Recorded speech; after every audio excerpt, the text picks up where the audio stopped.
Hey all, welcome to my first ever YouTube masterclass.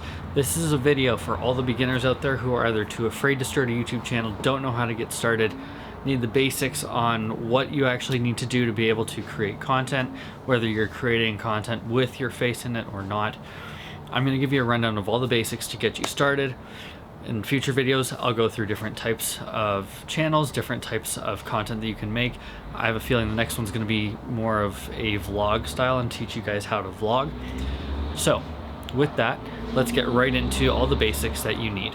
So if you're not a vlogger, one of the first things you'll need is a dedicated space to shoot. Something that will be a recognizable background or a recognizable area where people will know when they come to your channel that they're tuning in for one of your videos. For me, right now, I'm lucky I've got two spaces I can use. When it's nice weather like this, I can be out on my balcony. You can kind of see the apartments a little bit behind me. Or when it's going to get a little bit colder here in the next couple of weeks, I can move inside to my den, which is what I'm going to do in a few minutes, and show you guys how you can set up your space a little bit differently. Now, some of you may be wondering, why am I wearing sunglasses? Very simple trick that I've learned. I learned it from Casey Neistat. He went over it on his channel as well. And I'll only do this when it's sunny because otherwise it does kind of look weird, but he does it in his office as well. So I'm going to show you a shot of my camera here that I'm using. And my camera is one with a rotating screen, so I can actually see myself in the viewfinder. Now, taking my sunglasses off and I want to check my framing, I'm very noticeably looking into the viewfinder instead of right into the lens. Where with my sunglasses on, it's harder for you guys to tell. My eyes could be moving to check the viewfinder, but as far as you're concerned, I'm still looking right in the lens. One of the next things you're going to want to have, it's not necessarily a requirement, but it's definitely something that's going to help. Now, on my camera, as I'll show you again, I've got a shotgun microphone. It's better quality audio for videos like this where I'm somewhat close to the camera or when it's something beneficial for vlogging. It's quality audio, and that's something that's always going to keep your audience attracted. If you have terrible audio, the whole video is not going to be enjoyable, and it's just going to be something that ruins your content. It's going to ruin your retention rate. It's going to ruin your audience continuing to watch your videos. Now, yes, I'm using a Panasonic Lumix GH5 camera, but you do not need a fancy camera to get started with YouTube. You can use something as simple as your phone, because in today's world, phones are actually just as good quality as some cameras.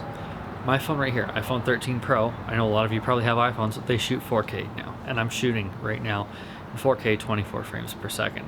Frame rates and whatnot I'll get into a little bit later and what they're used for. Alright, so as you guys can see, I am back inside and I have a bit of a different setup in here. So, this is my background. It's one of the only decorative things I actually have on my wall in my apartment.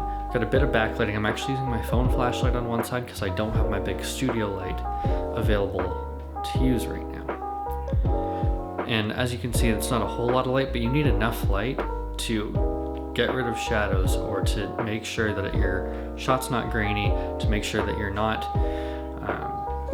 underexposed, you're not overexposed, and you can have kind of a separated background a little bit, because I've got a bit of a wall behind me with a bit of separation to give you that nice little bit of blur, so it's always focused on you and not always on your background. Now, remember when I told you guys you don't need to shoot on an expensive camera? Well, guess what? I've switched over to my phone for the purpose of showing you guys these next steps. Okay, so now, all the footage that you guys just saw was on my SD card in my Panasonic camera. So I'm going to flip open the little SD card slot right in here, pop that SD card out, and then I have to insert it into my MacBook. Okay, so now what you guys will see is I have this little dongle here, and it's an SD card inserter. Since the new MacBooks do not have a slot for SD cards, which really sucks, I wish they did. So now that's in there, and it's going to show up on my MacBook right there. So now what we need to do, we need to go ahead and open up that SD card folder. DCIM and 101 Pana, and it's going to show those clips. Now that we have all of those clips selected, very important to have a naming system, okay? File naming system. I'm going to go into my masterclass and into my footage. And now, one thing I can do here is just take those clips and drop them in along with those two clips I've already taken with my phone. as well as these ones here. And it might take a couple minutes to get high quality footage transferred over. All you're gonna do is wait for that to happen, and then we'll move on to bringing it into an editor. Okay, so now, by the way, that photo there is one that I took. I'm gonna go ahead and open up my editor. I use DaVinci Resolve. And it's gonna take a minute for it to load up. We're gonna get new project. And I just two finger click, or in some cases right click if you're on Windows. Go to import media. It's gonna open up this screen. You're gonna go to videos.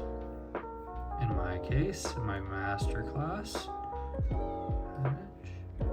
And once again, I'm gonna select all of these clips. And I'm just gonna go ahead and import them.